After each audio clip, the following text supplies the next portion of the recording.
नमस्कार दोस्तों, मेरे YouTube चैनल कविताएं मेरा वजूद पर आप सभी का बहुत बहुत स्वागत है। दोस्तों, आप लोगों में से कुछ लोगों ने मुझसे अनुरोध किया था कि मैं अपनी कविताओं के वीडियोज के साथ साथ कुछ ऐसे वीडियोज भी पोस्ट करूं जो प्रेरक प्रसंग के रूप में हो, जो छोटी छोटी कहानियों के रूप में हो, जिनसे हमारे जीवन को कुछ शिक्षा मिलती हो। तो आज से इस श्रृंखला की शुरुआत करने जा रहा हूं। मुझे आशा ही नहीं पूर्ण विश्वास है, जिस तरह से आपने मेरी कविताओं के वीडियोज को प्रेम दिया है, सहयोग दिया है और आशीर्वाद दिया है, आप मेरे इस प्रयास को भी सफल बनाएंगे। दोस्तों, मैथिली शरण गुप्त जी ने कितनी सुंदर पंक्तियां कही हैं। अनुदारता दर्शक हमारे दूर सब अविवेक हो, जितने अधिक हो तन भले पर मन हमारे एक हो। आचार में कुछ भेद हो पर प्रेम हो व्यवहार में, देखें हमें फिर कौन सुख मिलता नहीं संसार में। जी हाँ दोस्तों, अगर हम मन से एक हो जाएं तो इस संसार में ऐसी कोई भी समस्या नहीं है जिसका समाधान न हो सके। यह कहानी एक छोटी सी चिड़िया की है। समुद्र के दूर किनारे कहीं एक छोटा सा पेड़ था और उस छोटे से पेड़ पर एक छोटी सी चिड़िया का घोंसला था। चिड़िया उस घोंसले में रहकर बहुत ही सुखपूर्वक जीवन व्यतीत कर रही थी। समुद्र का नीला विस्तार देखती तो प्रसन्नता से चहक उठती।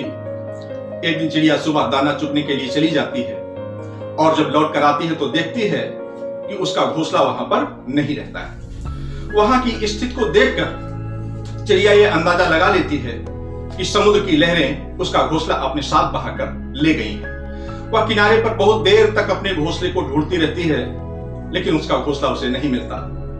घोंसला ढूंढते ढूंढते वह समुद्र के बीच पहुंचती है तो उसको अपना एक छोटा सा घोंसला समुद्र में आधा डूबा हुआ दिखाई पड़ता है। चिड़िया समुद्र से आग्रह करती है कि भाई, मेरा घोंसला मुझे वापस कर दो, मेरा आश्रय है, मेरा बसेरा है, मैं कहां जाऊंगी। समुद्र ने चिड़िया की नहीं सुनी। उसने मना कर दिया कि मैं तुम्हारा घोंसला तुम्हें वापस नहीं करूंगा, तुम्हें जो करना है कर लो। चिड़िया ने फिर निवेदन भरे शब्दों में कहा कि भाई, मैंने बड़ी मेहनत से, बड़ी परिश्रम से, बड़ी लगन से इस घोंसले को बनाया था, इस पर मेरा अधिकार है, मुझे वापस कर दो।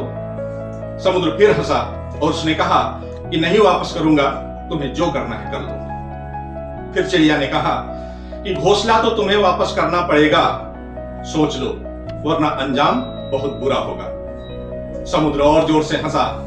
उसने सोचा कि ये छोटी सी चिड़िया मुझे धमकी दे रही है। उसने कहा, जा, तुझे जो करना है कर ले, मैं तेरा घोंसला तुझे वापस नहीं करूंगा। चिड़िया कुछ नहीं बोलती है, चुपचाप वहां से चली आती है। लेकिन कुछ देर बाद जब वापस जाती है तो उसके पीछे विशाल पक्षियों का समूह होता है। समुद्र के चारों तरफ पक्षी ही पक्षी फैल गए। आकाश में चारों तरफ पक्षी ही पक्षी। ऐसा लगता था कि नीले आकाश को काले बादलों ने ढक लिया हो। पक्षियों के अनेक प्रकार की ध्वनियों से समुद्र के कान फट रहे थे। उस चिड़िया ने सभी पक्षियों से आग्रह किया कि भाइयों, समुद्र ने मेरा घोंसला चुरा लिया है और मुझे वापस नहीं कर रहा है, तो आप लोग ऐसा काम करिए कि अपनी चोंच में पानी भरिए और तब तक बाहर उड़ते रहिए जब तक कि समुद्र सूख न जाए और मुझे मेरा घोंसला वापस न मिल जाए। जैसे ही सारे पक्षी अपनी चोंच में पानी लेने के लिए आगे बढ़ते हैं, समुद्र डर जाता है। उसने चिड़िया से कहा कि बहन, इन लोगों को रोक लो, मैं तुम्हारा घोंसला तुम्हें वापस कर दूंगा, लेकिन इन लोगों से कहो कि मुझे सुखाए मत। चिड़िया ने सभी से आग्रह किया कि भाइयों, आप लोगों ने मेरा घोंसला वापस कराने में मेरी बहुत मदद की। आप सभी का बहुत बहुत धन्यवाद। आप लोग अपने अपने घर जाइए। समुद्र ने मेरा घोंसला मुझे वापस कर दिया है। समुद्र ने घोंसला वापस कर दिया। चिड़िया घोंसले को ले जा करके फिर से उसी पेड़ पर अपना आश्रय बना लेती है और फिर अपना जीवन व्यतीत करने लगती है।